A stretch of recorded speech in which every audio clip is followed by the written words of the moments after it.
नमस्कार दोस्तों, आप सबों का स्वागत है। बिहार बोर्ड मैट्रिक परीक्षा 16 फरवरी 2023 को सेकेंड सीटिंग यानी द्वितीय पाली में सामाजिक विज्ञान का परीक्षा हो चुका। तो दोस्तों आप सभी आंसर मिलाने के लिए तैयार हो जाइए। जैसा कि आप देख रहे हैं कि मेरे पास एच सेट है, सेट एच है। आपके पास कोई भी set A B C D G F जो भी है दोस्तों, नंबर आगे पीछे होगा, प्रश्न तो वही रहेगा। वैसे भी आप एग्जाम देकर के आए हैं तो आपको प्रश्न याद ही होगा लगभग। तो दोस्तों आपको 80 ऑब्जेक्टिव प्रश्न पूछा गया था, जिसमें से कि आपको 40 प्रश्न खोज कर सही सही बनाना था। तो हम आपको 80 में 80 ऑब्जेक्टिव का सही सही उत्तर बताएंगे कि कैसा पूछा गया था। तो दोस्तों चलते हैं प्रश्न का उत्तर मिलाने के लिए। तो पहला प्रश्न दोस्तों कट गया है, उसके लिए सॉरी।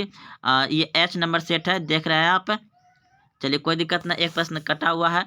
तो प्रश्न पूछा गया था, भारत में प्रथम औद्योगिक नीति की घोषणा कब हुई? भारत में प्रथम औद्योगिक नीति की घोषणा कब हुई? तो इस प्रश्न का उत्तर हो जाएगा आपका ऑप्शन नंबर ए, बिल्कुल सही है। 1948 ईस्वी में भारत में औद्योगिक नीति की घोषणा हुई थी। अगला प्रश्न है, 3 नंबर प्रश्न पूछा गया था, 1929 के आर्थिक मंदी का सबसे बुरा असर किस देश पर पड़ा था? तो दोस्तों अमेरिका पड़ा था। 1929 में बुरा असर पड़ा था अमेरिका। अगला प्रश्न है 4 नंबर, युद्ध उत्तरायण पूर्व निर्माण के लिए पैसे का इंतजाम करने हेतु किस संस्था का गठन हुआ? यानी कि एक दूसरे देश में लड़ाई हो गया, उसके बाद तो किसी के यहाँ लड़ाई होने के बाद तो पैसा का कमी हो जाता है। तो उसी प्रकार से देश में होने के बाद तो एक पूरा सभी देश को मिला करके एक बैंक खोला गया। उस बैंक का नाम क्या है? राष्ट्रीय मुद्रा कोष। तो सभी देश इसी से कर्ज लिया करता है, पैसा का इंतजाम करता है। तो ऑप्शन नंबर ए सही हो जाएगा। अगला प्रश्न है 5 नंबर। 5 नंबर है, यूरोपीय यूरोपीय आर्थिक संघ की मुद्रा क्या है? यूरोपीय आर्थिक संघ की मुद्रा क्या है? तो यूरो। ऑप्शन नंबर डी सही है, यूरो हो जाएगा। जैसे अपने देश का क्या है? रुपया, उसी प्रकार से वहाँ का यूरो चलता है वहाँ। अगला प्रश्न है 6 नंबर, न्यू इंडिया समाचार पत्र किसने शुरू किया था? न्यू इंडिया समाचार पत्र किसने शुरू किया था? तो एनी बेसेंट ने। ऑप्शन नंबर बी सही हो जाएगा, एनी बेसेंट। अगला प्रश्न है विश्व अगला प्रश्न है, वियना कांग्रेस का मुख्य उद्देश्य क्या था? वियना कांग्रेस का मुख्य उद्देश्य क्या था? तो इस प्रश्न का उत्तर हो जाएगा आपका ऑप्शन नंबर बी, बिल्कुल सही है, लोकतंत्र को पुनः स्थापित करना। लोकतंत्र को पुनः स्थापित करना। अगला प्रश्न है, सिकंदर कहाँ का निवासी था? सिकंदर कहाँ का निवासी था? तो यूनान का। ऑप्शन नंबर सी सही है, यूनान। अगला प्रश्न है, केंगा परमाणु विद्युत गृह किस राज्य में स्थित है? केंगा परमाणु विद्युत गृह किस राज्य में है? तो कर्नाटक में। ऑप्शन नंबर बी सही हो जाएगा, कर्नाटक। अगला प्रश्न है, भारत के किस राज्य में सौर ऊर्जा के विकास की सर्वाधिक संभावनाएं हैं? तो राजस्थान में। राजस्थान गर्मीला जगह है जहाँ थार मरुस्थल आपका पाया जाता है। तो वहाँ क्या है? सौर ऊर्जा का ज्यादा विकास होने की संभावना है। तो राजस्थान। ऑप्शन नंबर सी सही हो जाएगा। अगला प्रश्न है 11 नंबर। 11वां प्रश्न है, निम्न में से कौन रोपण फसल का उदाहरण है? रोपण फसल यानी कि रोपा जाता है। तो रबर रोपा जाता है, चाय रोपा जाता है, गन्ना रोपा जाता है। गन्ना के बारे में तो आप लोग जानते हैं कि केतारी खा करके उसको गाड़ देते हैं तो धीरे धीरे धीरे क्या होता है? वो बड़ा हो जाता है। उसी प्रकार से सबको रोपा जाता है। तो इनमें सभी हो जाएगा। ऑप्शन नंबर डी सही हो जाएगा। ऑप्शन नंबर डी सही हो जाएगा, इनमें सभी। अगला प्रश्न है, निम्न में से कौन दलहनी फसल वायुमंडल नाइट्रोजन के स्थिरीकरण मतलब अस्थिरता नहीं करती है? तो ऑप्शन नंबर जो है कि डी हो जाएगा, रजमा। रजमा जो है कि ऐसा नहीं करता है, और बल्कि सभी दलहन फसल के जड़ में नाइट्रोजन पाया जाता है, वह स्थिरीकरण होता है, लेकिन इसमें नहीं पाया जाता है, रजमा। अगला प्रश्न है, भारत में बफर स्टॉक कौन बनाता है? भारत में बफर स्टॉक कौन बनाता है? तो खाद्य निगम। ऑप्शन नंबर ए सही है, भारतीय खाद्य निगम। अगला प्रश्न है 14 नंबर, भारतीय लौह और इस्पात कंपनी IISCO कहाँ स्थापित है? तो वर्नलपुर में। ऑप्शन नंबर डी सही है, ऑप्शन नंबर डी सही है। अगला प्रश्न है, मध्य रेलवे का मुख्यालय कहाँ स्थित है? मध्य रेलवे का मुख्यालय कहाँ स्थित है? तो मुंबई में। ऑप्शन नंबर बी सही है, मुंबई में। अगला प्रश्न है, कौन सा राष्ट्रीय जल मार्ग इलाहाबाद को हल्दिया से जोड़ता है? कौन सा राष्ट्रीय जल मार्ग इलाहाबाद को हल्दिया से जोड़ता है? तो ऑप्शन नंबर ए बिल्कुल सही है, राष्ट्रीय जल मार्ग संख्या 1, राष्ट्रीय जल मार्ग संख्या 1, ऑप्शन नंबर ए सही है। प्रश्न है, निम्न में से कौन भारतीय बहुराष्ट्रीय कंपनी है? तो इसमें हो जाएगा आपका नोकिया भारत का नहीं है, नहीं सैमसंग का है, नहीं ये है, तो आपका ऑप्शन नंबर सी बिल्कुल सही है, इन्फोसिस। अगला प्रश्न है, प्रत्यक्ष विदेशी निवेश का सर्वाधिक लाभ किस क्षेत्र को मिलता है? प्रत्यक्ष विदेशी निवेश का सर्वाधिक लाभ किस क्षेत्र को मिला है? तो इस प्रश्न का उत्तर हो जाएगा आपका ऑप्शन नंबर सी बिल्कुल सही है, सेवा क्षेत्र से, ऑप्शन नंबर सी सही हो जाएगा, सेवा क्षेत्र। अगला प्रश्न है, वैश्वीकरण का नकारात्मक प्रभाव निम्न में से किस क्षेत्र में देखा गया? वैश्वीकरण का नकारात्मक प्रभाव निम्न में से किस क्षेत्र में देखा गया? तो इस प्रश्न का उत्तर हो जाएगा रोजगार, ऑप्शन नंबर बी सही है, रोजगार के क्षेत्र में देखा गया। अगला प्रश्न है, गरीबी रेखा निर्धारण हेतु ग्रामीण क्षेत्रों के लिए प्रति व्यक्ति प्रतिदिन न्यूनतम कितनी कैलोरी निर्धारित की गई है? गरीबी रेखा निर्धारित हेतु ग्रामीण क्षेत्रों के लिए प्रति व्यक्ति का न्यूनतम कितनी कैलोरी निर्धारित की गई है? तो ग्रामीण लोगों में ज़्यादा खाना खाया जाता है और वह 2400 कैलोरी का होता है। शहर में बहुत कम होता है, देख रहे हैं शहर अब कम है, क्योंकि गांव का आदमी बहुत ज़्यादा मेहनत मजदूरी करता है, मेहनती ज़्यादा होते हैं, इसलिए उसको ज़्यादा भोजन खाना पड़ता है। अगला प्रश्न है, निम्न में से कौन कृषि आधारित उद्योग नहीं है? निम्न में से कौन कृषि आधारित उद्योग नहीं है? तो चीनी आपका कृषि उद्योग है, क्योंकि ये खेती करके ही ईख गन्ना से उगा करके उसको बनाया था चीनी। चमड़ा उद्योग भी यही होगा, अगर खेत नहीं रहेगा तो जानवर कहाँ से चारा खाएगा, ये भी वहीं से। वस्तु उद्योग ये भी खेती पर आधारित है, जैसे कपास की खेती करना, जितने हम लोग कपड़ा वपड़ा पहनते हैं, ये सब क्या होता है, खेती करके ही उससे बनाया जाता है। तो आपका ऑप्शन नंबर सी सही हो जाएगा। ये कृषि आधारित नहीं है, क्योंकि ये चूना पत्थर से बनाया जाता है। सीमेंट उद्योग जो है ये कृषि आधारित नहीं है। अगला प्रश्न है, probability and British rule in India नामक पुस्तक किसने लिखा? तो दादा भाई नौरोजी ने लिखा है, ऑप्शन नंबर बी सही हो जाएगा, दादा भाई नौरोजी। अगला प्रश्न है, निम्न में से किस विधि के अंतर्गत उत्पादित अंतिम वस्तुओं का मूल्य को जोड़कर राष्ट्रीय आय की गणना की जाती है? तो व्यय किया गया, जो व्यय खर्चा किया गया उसको जोड़ करके राष्ट्रीय आय की गणना किया जाता है, ऑप्शन नंबर बी सही हो जाएगा। अगला प्रश्न है, क्षेत्रीय ग्रामीण बैंकों की स्थापना कब की गई थी? तो ये प्रथम पाली में पूछा गया था, सुबह भी 1975 में, ऑप्शन नंबर ए सही है, 1975 में। अगला प्रश्न है, किस आयोग कमेटी ने सतत पोषणीय विकास की अवधारणा प्रस्तुत की है? तो इस प्रश्न का उत्तर हो जाएगा साइमन आयोग ने, ऑप्शन नंबर सी सही है, साइमन आयोग। अगला प्रश्न है, निम्न में पुरानी जलोढ़ मिट्टी कौन है? पुरानी जलोढ़ मिट्टी को कहा जाता है बांगर, ऑप्शन नंबर बी सही है, बांगर कहा जाता है। अगला प्रश्न है, प्रथम राष्ट्रीय जल नीति कब लागू की गई थी? प्रथम राष्ट्रीय जल नीति लागू की गई थी सितंबर 1987 में। अगला प्रश्न है, जिम कॉर्बेट राष्ट्रीय उद्यान कहाँ स्थित है? जिम कॉर्बेट राष्ट्रीय उद्यान कहाँ स्थित है? तो आपका हो जाएगा उत्तराखंड में, ऑप्शन नंबर ए सही है, उत्तराखंड। अगला प्रश्न है 29 नंबर, भारत का सबसे छोटा जैव मंडल रिजर्व कौन सा है? तो इस प्रश्न का उत्तर हो जाएगा आपका ऑप्शन नंबर डी सही है, Dibru Saikhowa, option number D सही हो जाएगा। 29 नंबर प्रश्न है, क्यूनाइन का उपयोग होता है तो मलेरिया में। ऑप्शन नंबर ए सही है, मलेरिया के लिए होता है। अगला प्रश्न है, भारत में कितने सार्वजनिक क्षेत्र के तेल परिष्करण केंद्र कार्य कर रहे हैं तो 23। ऑप्शन नंबर डी सही हो जाएगा, 23।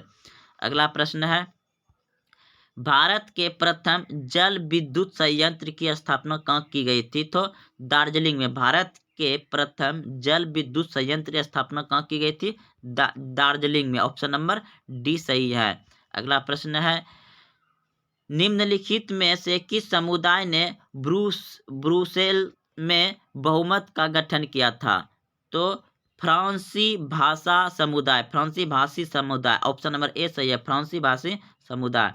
अगला प्रश्न है, सरकार के उच्च और निम्न स्तर के बीच शक्तियों का विभाजन को कहा जाता है तो ऊर्ध्वाधर वितरण। ऑप्शन नंबर सी सही है, ऊर्ध्वाधर वितरण। अगला प्रश्न है, निम्न में से कौन नगर निगम का प्रमुख है। निम्न में से कौन नगर निगम का प्रमुख है इनमें से तो महापौर जो है नगर निगम का प्रमुख होता है। अगला प्रश्न है, निम्न में से कौन सा विषय समवर्ती सूची में शामिल है। समवर्ती सूची में शामिल है तो शिक्षा। ऑप्शन नंबर डी सही है, समवर्ती सूची में शामिल है शिक्षा। ऑप्शन नंबर डी सही है। अगला प्रश्न है, राष्ट्रवादियों और यूके सरकार के बीच कब समझौता हुआ था तो 1998 में। ऑप्शन नंबर सी सही है, ऑप्शन नंबर सी सही हो जाएगा। अगला प्रश्न है, नेपाल के किस राजा ने प्रजातीय शासन की स्वीकार करने से इनकार कर दिया गया था तो इस प्रश्न का उत्तर हो जाएगा आपका ऑप्शन नंबर सी, बिल्कुल सही है, राजा ज्ञानेंद्र ने। अगला प्रश्न है, समकालीन विश्व में सरकार का सबसे लोकप्रिय रूप क्या है। समकालीन विश्व में सरकार का सबसे लोकप्रिय रूप क्या है तो लोकतंत्र वाला सरकार बढ़िया है, लोकतंत्र वाला प्रिय है सबको, जो अपने भारत देश में चल रहा है आज़ादी से। अभी तक क्वेश्चन भी तो था। अगला प्रश्न है, निम्न में से किस देश में एक दलीय प्रणाली है। एक दलीय प्रणाली है किस देश में, एक दलीय प्रणाली है तो चीन में। ऑप्शन नंबर बी सही है, चीन में। अगला प्रश्न है 41 नंबर, इग्नोर बंदरगाह कहाँ स्थित है तो यह है आपका रुकिए दोस्तों, इसमें थोड़ा डाउट आ गया है, ये हो जाएगा आपका ऑप्शन नंबर तमिलनाडु की महाराष्ट्र। तो इस प्रश्न का उत्तर हो जाएगा आपका ऑप्शन नंबर बी, बिल्कुल सही है, तमिलनाडु। अगला प्रश्न है, कालगांव तापीय विद्युत केंद्र किस जिले में अवस्थित है तो भागलपुर में। ऑप्शन नंबर ए सही है, भागलपुर में। अगला प्रश्न है, निम्न में से कौन प्राकृतिक आपदा नहीं है तो ये सुनामी प्राकृतिक आपदा है, बाढ़ प्राकृतिक आपदा है, भूकंप प्राकृतिक आपदा है, आतंकवाद मानवीय आपदा है, क्योंकि आतंकवाद मानव भी कोई बनता है, कोई जानवर तो नहीं बनेगा, कोई पेड़ पौधे तो नहीं बनेगा, तो जो स्वयं हो जाए, जो अपने आप हो जाए उसे भगवान का रूप दिया जाता है।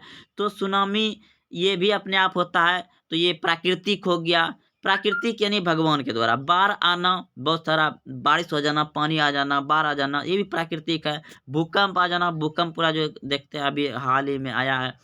तो इस प्रश्न का उत्तर क्या हो जाएगा, प्राकृतिक आपदा नहीं है तो आतंकवाद प्राकृतिक आपदा नहीं है। ऑप्शन नंबर सी सही हो जाएगा। कृष्णराज सागर बांध किस नदी पर बना है। कृष्णराज सागर बांध किस नदी पर बना है तो कावेरी नदी पर। ऑप्शन नंबर सी सही है, कावेरी नदी पर। भूकंप की लहरें कहाँ उत्पन्न होती है तो अधिक केंद्र पर होती है। ऑप्शन नंबर बी सही हो जाएगा।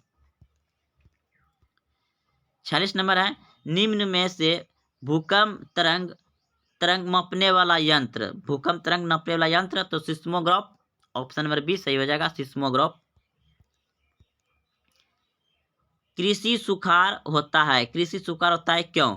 कृषि सुखाड़ मतलब सुखाड़ क्यों पड़ता है, सूखा क्यों पड़ जाता है, जल के अभाव के कारण। ऑप्शन नंबर ए सही हो जाएगा, जल के अभाव में, जल की कमी में। 38 नंबर प्रश्न है, निम्न में से कौन सा क्षेत्र भूकंप या सुनामी से अधिक प्रभावित होता है तो पर्वतीय क्षेत्र भी भूकंप से प्रभावित होता है, सुनामी से प्रभावित होता है। भूपटलीय दरार क्षेत्र भी जहाँ दरारें पड़ते हैं वह भी क्षेत्र भी, और महासागरीय गर्त यानी कि महासागर का जो लास्ट किनारा होता है, गर्त होता है वहाँ, तो इनमें सभी हो जाएगा। ऑप्शन नंबर डी सही है, इनमें सभी हो जाएगा। ऑप्शन नंबर डी सही है, इनमें सभी। निम्न में से कौन राष्ट्रीय राजनीतिक दल नहीं है? तो राष्ट्रीय राजनीतिक दल नहीं है, तो इस प्रश्न का उत्तर हो जाएगा आपका ऑप्शन नंबर जो है कि सी बिल्कुल सही है, Samajwadi party. Option number C सही हो जाएगा, समाजवादी पार्टी।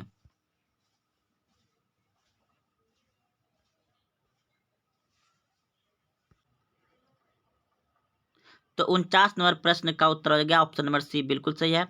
अगला प्रश्न है, आजादी के समय से ही किस देश में सरकार का लोकतांत्रिक स्वरूप है? यानी कि जब से आजाद हुआ है तभी से किस देश में लोकतांत्रिक स्वरूप है? तो भारत देश में। ऑप्शन नंबर डी सही है, भारत देश में।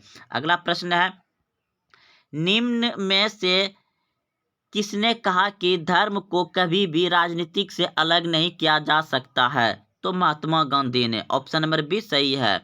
अगला प्रश्न है, पूछा गया था, तारी विद्रोह आंदोलन निम्न में से किस राज्य में शुरू किया गया? तारी विद्रोह आंदोलन निम्न में से किस राज्य में शुरू किया गया था? तो आंध्र प्रदेश में, जहां मनरेगा की शुरुआत हुआ था वहीं से, आंध्र प्रदेश।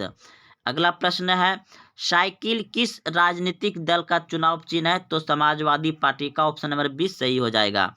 अगला प्रश्न है, संविधान का अनुच्छेद 40 किससे संबंधित है? तो समानता का अधिकार से संबंधित है। ऑप्शन नंबर ए सही हो जाएगा। अगला प्रश्न है, वेस्ट इंडीज में संघ की स्थापना कब की गई थी? तो इस प्रश्न का उत्तर जाएगा ऑप्शन नंबर ए बिल्कुल सही है, 1958 में। अगला प्रश्न है, निम्नलिखित में से कौन संघ के एक साथ आने का उदाहरण नहीं है? तो संयुक्त राष्ट्र अमेरिका। ऑप्शन नंबर 20 सही हो जाएगा। अगला प्रश्न है, भारत में रेलवे और टेलीफोन लाइन की शुरुआत किसके शासनकाल में हुई थी? भारत में रेलवे और टेलीफोन लाइन की शुरुआत, यानी कि भारत में रेलवे लाइन बिछाया गया था और टेलीफोन तार बिछाया गया था। आप लोग देखे होंगे गांव में कि अभी भी बहुत बड़ा कहीं न कहीं उसमें जितना भी फ़ोन किया जाता था तार वाला फ़ोन होता था, तार वाला। ये दोनों, और एक चीज़ डाक टिकट भी इसी के शासनकाल में जारी किया गया था। ऑप्शन नंबर बी बिल्कुल सही है, लॉर्ड डलहौजी के शासनकाल में। अगला प्रश्न है, महात्मा गांधी के राजनीतिक गुरु कौन थे? तो महात्मा गांधी के राजनीतिक यानी कि उससे प्रभावित ज़्यादा था Gopal Krishna Gokhale. Option number C सही है। अगला प्रश्न है, चोरी चौरा कांड के बाद किस आंदोलन को स्थगित कर दिया गया? दोस्तों, चोरी चौरा कांड के बारे में आप लोग जाने होंगे कि एक थाना में आग लगा दिया था और उसके कारण वो सहयोग आंदोलन को स्थगित कर दिया गया, यानी कि बंद कर दिया गया, स्थगित कर दिया गया। ऑप्शन नंबर स्थगित कर दिया गया यानी रोक दिया गया या बंद कर दिया गया। ऑप्शन नंबर ए सही हो जाएगा, वो सहयोग आंदोलन को रोक दिया था। अगला प्रश्न है, लाल कुर्ती नामक संगठन किसने गठन किया था? लाल कुर्ती नामक गठन किया था खान अब्दुल गाफर खान ने। ऑप्शन नंबर 20 सही है, ऑप्शन नंबर 20 सही हो जाएगा। अगला प्रश्न है, लखनऊ समझौता किस वर्ष हुआ था? लखनऊ समझौता हुआ था 1916 ईस्वी में। ऑप्शन नंबर ए सही है, 1916 ईस्वी। अगला प्रश्न है, इंडियन स्ट्यूटरी कमीशन के अध्यक्ष कौन है? तो John Simon. Option number D सही हो जाएगा, जॉन साइमन। अगला प्रश्न है, सुएज नहर को कब खोला गया? 1869 में। ऑप्शन नंबर 20 सही हो जाएगा, 1869 में सुएज नहर को खोला गया। नहर होता है मानव के द्वारा बनाया गया, नदी नहीं। अगला प्रश्न होता है, भारत में प्रथम सूती वस्त्र उद्योग कहाँ स्थापित किया गया था? भारत में प्रथम पूछा गया है तो दोस्तों कोलकाता हो जाएगा। ऑप्शन नंबर सी बिल्कुल सही, कोलकाता। अगला प्रश्न है, निम्न में से कौन सा खाता विशेष रूप से व्यापारियों के लिए है? तो आवर्ती जमा। ऑप्शन नंबर डी सही है, आवर्ती जमा। अगला प्रश्न है, मनरेगा कार्यक्रम की शुरुआत किस राज्य से हुई है? तो मनरेगा और तारी विद्रोह Andhra Pradesh. Option number D सही है। अगला प्रश्न है, औद्योगिक उत्पादन की गुणवत्ता सुनिश्चित करने के लिए किस चिन्ह का प्रयोग किया जाता है? यानी कि औद्योगिक जो होता है ना, औद्योगिक जो मतलब फैक्ट्री वगैरह से हम जो सामान बनाया जाता है, उसको सुनिश्चित यानी कि ठीक एकदम ठीक ठाक है, कोई दिक्कत नहीं, कोई गड़बड़ी नहीं है, उसमें किस चिन्ह का प्रयोग किया जाता है? जैसे आप लोग कोई सामान खरीदते हैं तो स्टिकर देखते हैं, हॉलमार्क देखते हैं बुक वगैरह सब में, उसी प्रकार से सरकार के द्वारा ये मतलब उद्योग में जो सामान बनता है उसमें एक मार्क लगाया जाता है। तो इसमें दिया है एगो मार्क, हॉल मार्क, इसमें कौन सा होगा? तो ऑप्शन नंबर सी हो जाएगा, ISI मार्क। ISI मार्क देख करके समझ लिया करें औद्योगिक वाला। अगला प्रश्न है, राष्ट्रीय उपभोक्ता दिवस कब मनाया जाता है? दोस्तों राष्ट्रीय उपभोक्ता दिवस मनाया जाता है राष्ट्रीय यानी कि अपने देश में तो 24 दिसंबर को। ऑप्शन नंबर 20 सही है। अगर अंतर्राष्ट्रीय कहता तो 15 मार्च होता, अंतर्राष्ट्रीय कहता तो 15 मार्च, और उसे हो जाएगा राष्ट्रीय बोल रहा है यानी अपने देश में, तो आपका हो जाएगा 24 दिसंबर। अगला प्रश्न है, नियत संवर्धन क्षेत्र NPJ को निम्नलिखित में से किसने बदल दिया? तो इस प्रश्न का उत्तर जाएगा विशेष आर्थिक क्षेत्र, विशेष आर्थिक क्षेत्र। ऑप्शन नंबर सी सही हो जाएगा। अगला प्रश्न 70 नंबर, निम्न में से कौन सी बेरोजगारी कृषि क्षेत्र में पाई जाती है? तो छिपी हुई बेरोजगारी पाई जाती है, छिपी हुई बेरोजगारी, क्योंकि कृषि क्षेत्र में छिपा हुआ बेरोजगारी है। अगला प्रश्न है, प्रधानमंत्री नरेंद्र मोदी ने विमुद्रीकरण, विमुद्रीकरण मतलब होता है कि पैसा, मतलब जो पैसा और फिर होता है उसमें कुछ परिवर्तन करना, जैसे कि विमुद्रीकरण की घोषणा कब की थी? तो नरेंद्र मोदी ने एक बार किया था।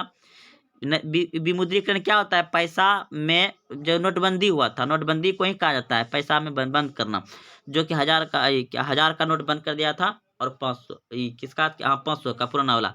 तो ऑप्शन नंबर ए सही हो जाएगा। 8 नवंबर 2016 में विमुद्रीकरण की नोटबंदी हुआ था। अगला प्रश्न है, भारत में मौद्रिक नीति का निर्धारण कौन करता है? तो मौद्रिक नीति यानी कि पैसा कौन छापता है? तो ऑप्शन नंबर सी बिल्कुल सही है, भारतीय रिजर्व बैंक, भारतीय रिजर्व बैंक। अगला प्रश्न है, फ्रांसीसी क्रांति कब हुई थी? फ्रांसीसी क्रांति हुआ था 1789 ईस्वी में। ऑप्शन नंबर ए सही है। मेजनी का संबंध किस संगठन से था? मेजनी का संबंध किस संगठन से था? तो कार्बोनरी। ऑप्शन नंबर बी सही हो जाएगा। अगला प्रश्न है, राष्ट्रीय आंदोलन का केंद्र जेना विश्वविद्यालय कहाँ स्थित है? तो जर्मनी में। ऑप्शन नंबर बी सही है। अगला प्रश्न है, क्यूस्ट का संबंध किस देश से था? तो इस प्रश्न का उत्तर हो जाएगा आपका Hungary, Hungary, Hungary. Option number D सही हो जाएगा। रूस में प्रतिनिधित्व संस्था ड्यूमा का संगठन कब हुआ था? तो 1905 में। ऑप्शन नंबर सी सही है।